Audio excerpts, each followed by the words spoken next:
Hello and welcome to another episode of the Soulful, sorry, Soulful episode of the Wired for Success podcast. And today we are keeping on talking about codependency. So codependency in terms of how teens can then relate to can or codependency, sorry, can relate into teens' own relationships with others outside of the family cocoon. So today, let's talk about that as well, and let's see where and how you can help your teen as a parent to have healthy boundaries in terms of how they have their own relationship outside of the family home. So, Steve, Brilliant. Thanks, Patience. that's So we've spent a lot of time during the last few weeks talking about attachment and parenting and the way teens are attached to their parents and parents are attached to their teens as well. So we've gone through a lot of stuff on that. And there is a big link that we've not really talked about where attachment shapes peer relationships. So the attachments developed at home shape relationships with peers outside. Sounds a bit strange, but it's not. It's quite straightforward. So if you think about it like this, attachment styles that are developed in childhood often carry into adolescence. That's kind of logical. That makes sense. But they also influence how teens interact with their peers. Mm. So let's think of some examples. If you've got a teen who's securely attached to their parent or their carer, they would tend to form, and this is based on psychological research, they would tend to form healthy reciprocal friendships.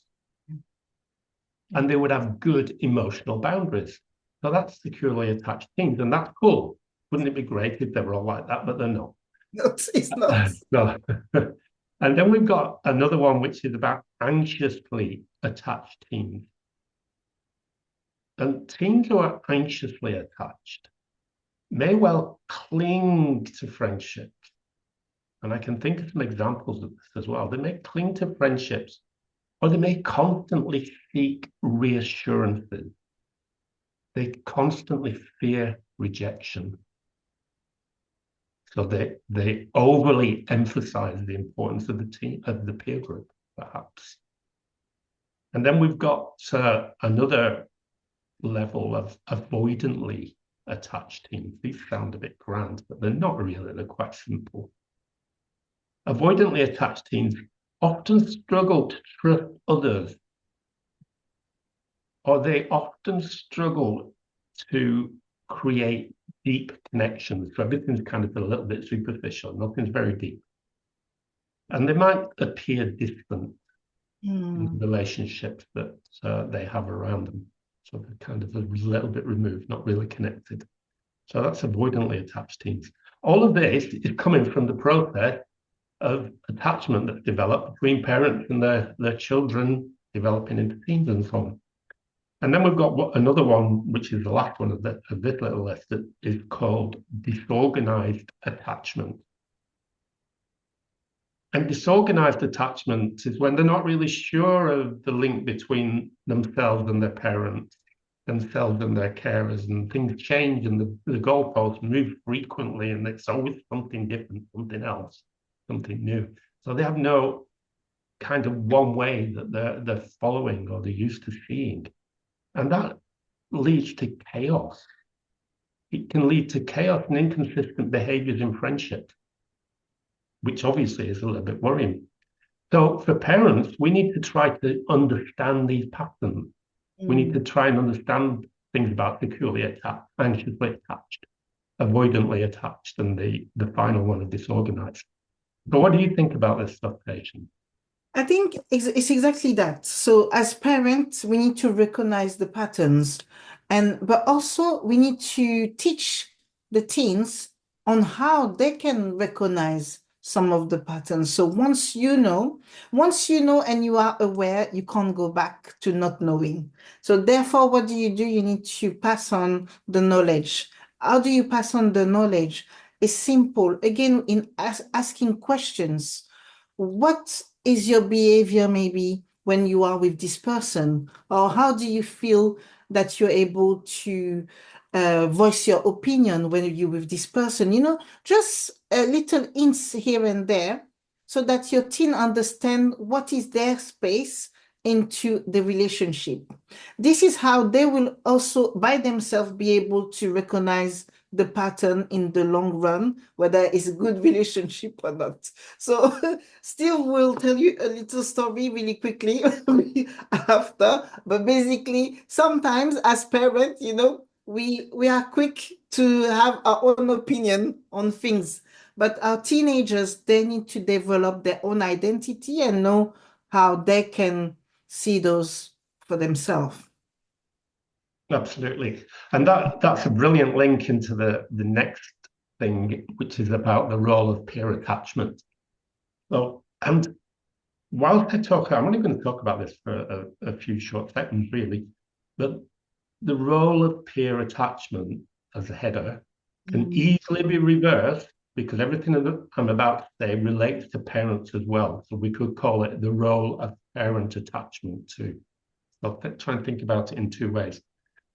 So one of the things that happens in peer groups is that teens are beginning to look to their peers for things like validation, the formation of their identities, emotional support, and a lot of other stuff that they can also get from parents and look to for parents as well. And it doesn't mean that by going to peer groups to seek validation and identity formation and all of that other stuff, it doesn't mean that they no longer need their parents. They still need their parents. What it means is that they're learning to balance two worlds, and it's really hard work, isn't it? That sometimes, that the peers seem to be taking all the weight, and parents are thinking, hey, they're pulling away.